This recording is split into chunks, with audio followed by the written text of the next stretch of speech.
Okay बच्चों, आज की कक्षा में आप सभी का स्वागत है। बच्चों, हम गत कालांश में बात कर रहे थे महाभारत कथा की। बच्चों, महाभारत कथा क्यों सुनाई जाती है, किसने कहाँ से शुरू की, सबसे पहले किसको सुनाई, फिर मानव जाति के कल्याण के लिए किसने सुनाई, और जब कथा सुनाए तो उसकी शुरुआत कहाँ से हुई, ये बात हम कर रहे थे कल। सूत जी ने महर्षियों की सभा का आयोजन किया और उस सभा में पहले अध्यक्ष बनाया शौनक ऋषि को, और फिर सूत जी ने ऋषियों को कथा सुनाई।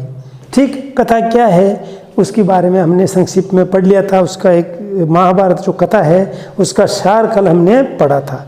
मुझे पूरा विश्वास है कि आप सबको संक्षिप्त में ये पता चल गया होगा कि महाभारत कथा किसने सुनाई और फिर उसमें कथा में क्या क्या था। बच्चों, उसमें दो शब्द महत्वपूर्ण आए थे, एक तो हस्तिनापुर और एक शांतनु। शांतनु क्या? शांतनु। हस्तिनापुर के महाराज शांतनु हुए। महाराज शांतनु जो है वहाँ से इसकी प्रारंभ मानी गई है।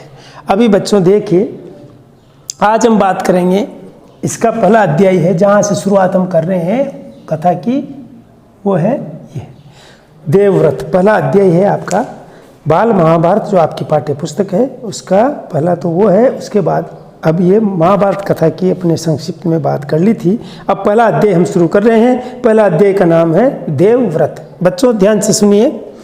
हस्तिनापुर के महाराज शांतनु हुए। ठीक है, महाराज शांतनु एक दिन प्रातःकालीन भ्रमण के लिए गए। गंगा के किनारे वो घूम रहे थे। उसी समय वहाँ पे एक कन्या बहुत ही सुंदर खड़ी दिखी।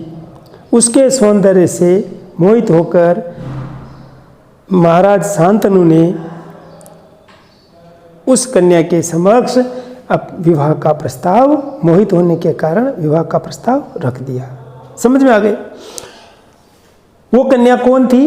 गंगा के किनारे कन्या का रूप धारण करके गंगा ही जो है उस रूप में वहाँ खड़ी हुई थी।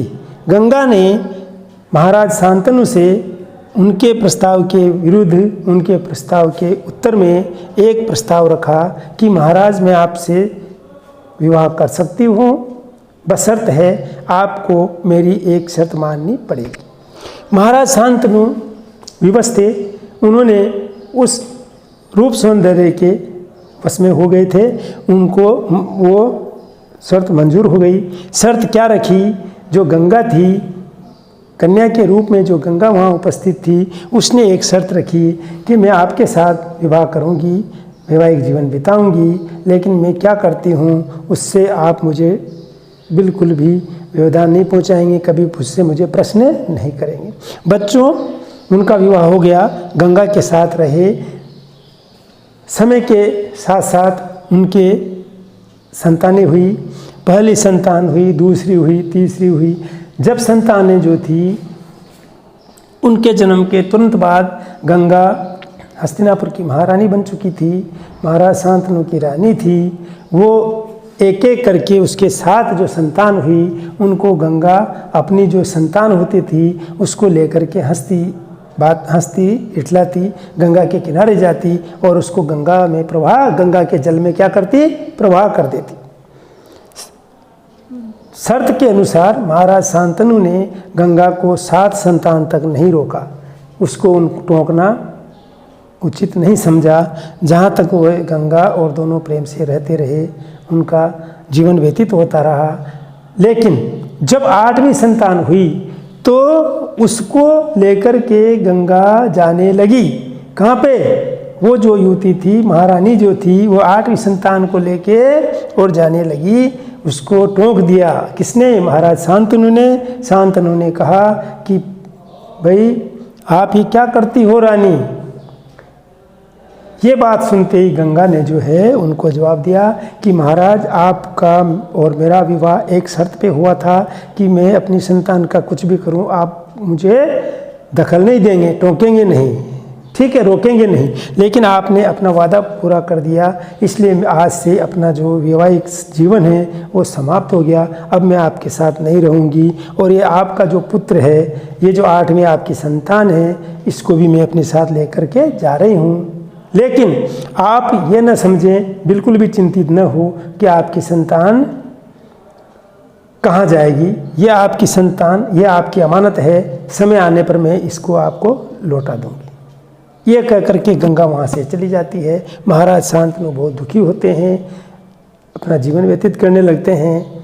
लेकिन गंगा कहीं वर्षों बाद एक दिन अपना जो पुत्र था, जिसको वो लेके गई थी, महाराज शांतनु का 8वां जो पुत्र था, उसको लेकर के गंगा चली गई थी बचपन में। लेकिन जब वो बड़ा हो गया तो एक दिन महाराज शांतनु प्रातःकालीन भ्रमण के समय क्या देखते हैं बच्चों, कि एक बच्चा नदी के पानी के ऊपर खड़ा हुआ अपने बाणों से तीर चलाता है, अपने बाण से तीर चलाता है। उस तीर से जैसे नदी में लगता है, पानी पे लगता है, गंगा नदी के में पानी बहता हुआ रुक जाता है, थम जाती है। धारा क्या रुक जाती है, धारा का जो प्रवाह है वो रुक जाता है, स्थिर हो जाता है, शिथिल हो जाता है। ठीक है, इसको देख करके राजा बड़े आश्चर्यचकित हो गए और देखने लगे। तब जब वो देखने लगे तब वहाँ पे गंगा उस बच्चे की माँ प्रकट हुई और कहा कि महाराज आप जो है आश्चर्य न करें, ये आपका वही 8वां पुत्र है जो आपसे लेकर के मैं आ गई थी। उस बच्चे को उन्होंने महाराज शांतनु को सौंप दिया और गंगा वहाँ से अदृश्य हो गई। ठीक है, अब महाराज शांतनु जो है उस बच्चे को लेकर के कहाँ आ जाते हैं, अपने महलों में आ जाते हैं, निवास करते हैं। उस बच्चे का नाम उससे गंगा से उन्होंने पूछा, गंगा ने उसको उनका नाम क्या बताया था कि इसका नाम देवव्रत है। क्या नाम बताया, देवव्रत। उस बच्चा, वो बच्चा जिसको महाराज शांतनु वापस लेके आए थे, गंगा ने वापस उनको दिया था, उसका नाम बचपन का नाम था देवव्रत। बच्चों ये आपको आज का अध्याय मैंने ये समझाया। ठीक है, अब समझाए ये बच्चा देवव्रत ही आगे जाकर के भीष्म पितामह के नाम से जाना गया, प्रसिद्ध हुआ। महाभारत कथा में एक पात्र आएगा भीष्म पितामह। क्या आएगा, भीष्म, उसका नाम भीष्म रहा और भीष्म पितामह वो नाम नहीं, वो पद हो गया। अब बच्चों यही जाकर के महाभारत कथा का एक पात्र हो जाता है भीष्म पितामह। भीष्म, इसका नाम भीष्म क्यों रहा, भीष्म पितामह क्यों कहा गया देवव्रत को, ये आपको आगे आएगा, हम पढ़ाएंगे। सिर्फ आप इसको ध्यान रखना, इसका प्रश्न मुझसे पूछना। बच्चों इसमें मैंने जो आपसे बात की अध्याय में, इसमें कुछ कठिन शब्द आए हैं जो आप अभी मैंने आपको जो बात कर रहा था उसमें सबसे पहले नाम लिया मैंने महाराज शांतनु। कौन थे महाराज शांतनु, हस्तिनापुर नरेश, हस्तिनापुर के राजा हो गए बाद में। पहले वो क्या थे, नरेश राजकुमार थे, और ये कौन हो गए, हस्तिना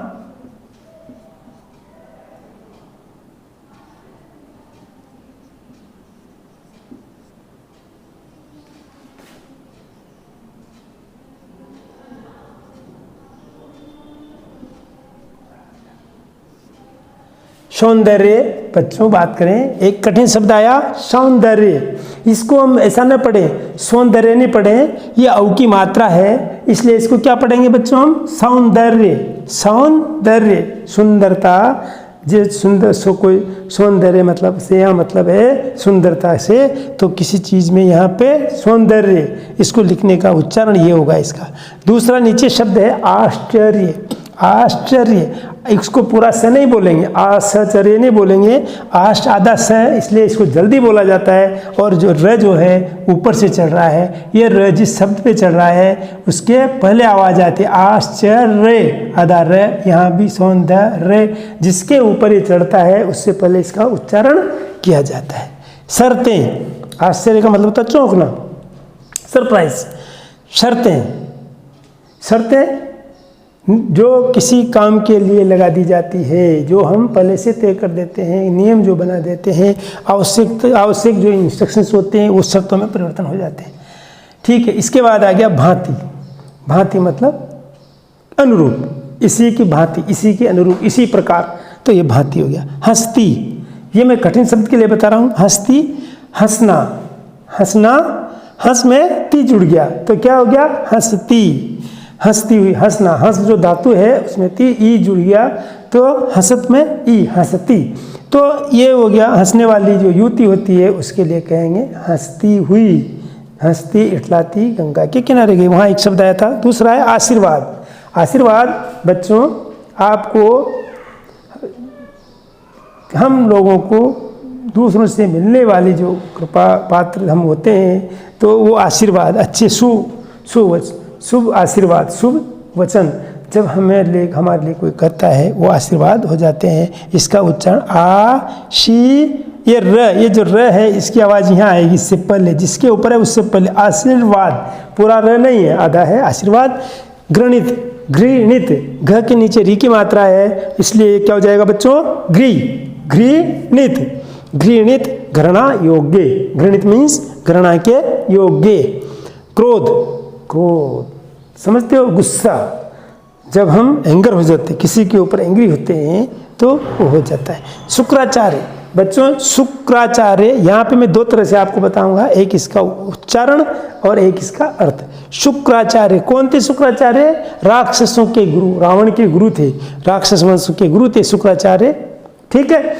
और जो शास्त्रों की ज्ञाता थे, शास्त्रों के क्या थे? वो ज्ञाता थे। अब दूसरा है रण कौशल।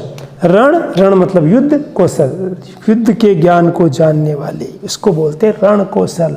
ये कौन थे? परशुराम जी, इस परशुराम जी।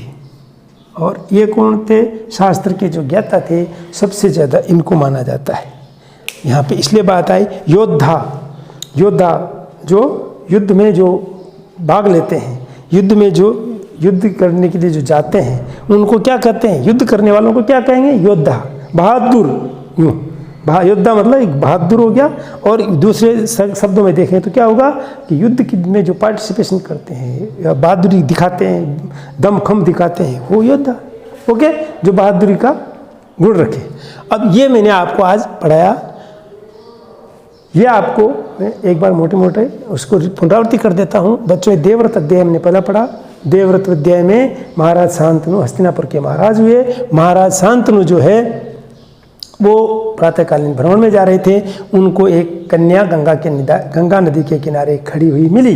गंगा नदी के किनारे खड़ी हुई कन्या इतनी सुंदर थी, मनमोहक थी कि उसने उनका मन मोह लिया, मन मुग्ध हो गया। और उन्होंने उसके सामने एक प्रस्ताव रखा।